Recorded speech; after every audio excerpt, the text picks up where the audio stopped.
Has your business prepared for the changes to the Building and Construction Industry Security of Payments Act? On 20 October 2019, a number of changes came into effect. This will affect contracts that come into force after that date. It will affect both subcontractors, principal contractors and head contractors. It is fundamental that you are aware of these changes because it may mean you need to review your standard contract terms at all levels of your business. The amending act has removed the requirement for a reference date. That means as long as work has been undertaken and supply of services has occurred, as at the end of the month you are able to issue a payment claim. There has been a reduction in the time for payment to subcontractors. Originally, under the previous Act, it was 30 business days. It has now been reduced to 20 business days. The express requirement that the payment claim include an invoice made under the Act has now come back into force. It is important that you now endorse your invoices again, as otherwise there will not be valid payment claims pursuant to the Security of Payments Act. There has also been an increase in the penalties for not complying with parts of the Security of Payments Act.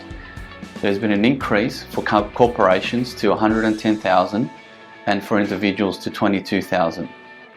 This has also led to directors and others involved in the management of corporations having accessory liability for offences committed by corporations.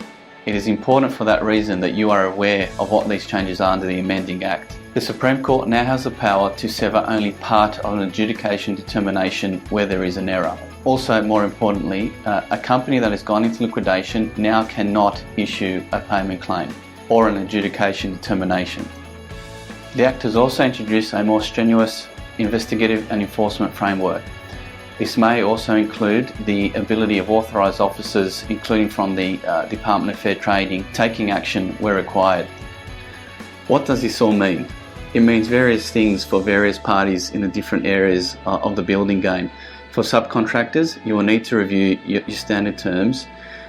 For principals and head contractors, you will also need to review your terms to ensure they comply with the Act, and more importantly in relation to offences where there are now penalties and executive liability. So that will affect potentially directors and other people in management positions.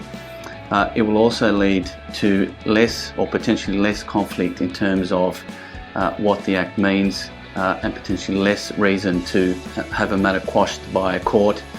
For that reason, it's important you get these changes in, you deal with them, and if you need advice, you reach out. At Coleman Greig, I have a dedicated team with the required expertise to help you throughout all the building construction challenges that you may face. It is important that you seek advice early, and we're always here to help.